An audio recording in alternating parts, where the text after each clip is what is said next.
Добре дојдовте во темата на неделата на Радио Слободна Европа. Овој пат говориме за личностите кои би можеле да ја одбележат 2017 година во светот и во Македонија. Во изминатите денови имаше многу прогнози и анализи за тоа што би можело да се очекува во оваа година. Според некои проценки ќе доминираат неколку личности во светот.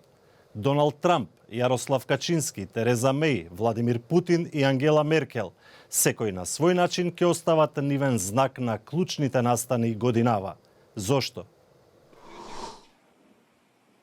Доналд Трамп. Откако на 20 јануари ќе влезе во Белата куќа, политиките што ги рефлектираат неговите изборни ветувања може да имаат големи ефекти во светот. Неговите најави за американски протекционизам ќе може да имаат големо влијание во Европа. Кон ова се и Трамповите замаглени ставови за НАТО, како и неговите најави за подобри односи со Русија. Апелujemy o to, żeby Јарослав Качински. И наетејќи му се на Брисел со промени на Уставот, десничарската полска влада е своевиден тест за моките на Европската унија да наметне волјата врз нејзиното источно крило. Унијата и даде на Варшава рок до крајот на февруари да ги прилагоди промените. Но Качински тешко дека ќе го стори тоа. Британските дипломати веќе сметаат да заиграат на картата на поделбата меѓу Исток и Запад во рамките на Европската унија. Тереза Меј. Брекзитот значи Брекзит. Британската премиерка ќе треба да ја прошири нејзината фраза кога на Брисел ќе му испрати писмо.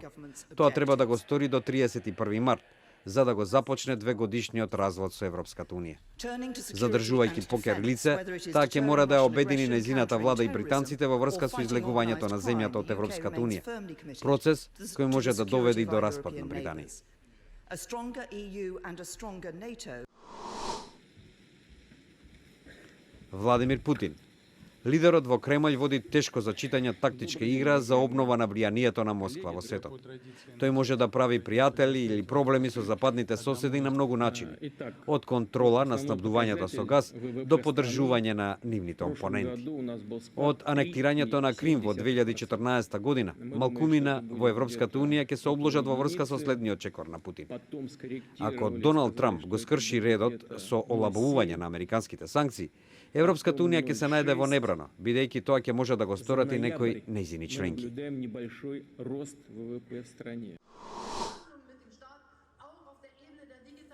Ангела Меркел. Подготвувајќи се да го добие четвртиот мандат на септемвриските парламентарни избори во Германија, лидерката на европските лидери е загрозена од лутина и страхување, откако дозволи над 1 милион баратели на азил да влезат во незината земја. Германските евроскептици од десната страна би можело да ги освојат нивните први места во парламентот. Тоа во најмала рака ќе ги усложни нејзините преговори за создавање влада во Германија.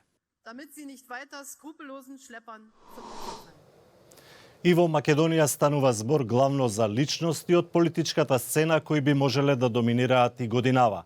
Секако тие не и се непознати на јавноста со оглед на тоа што и минатата година беа главните актери.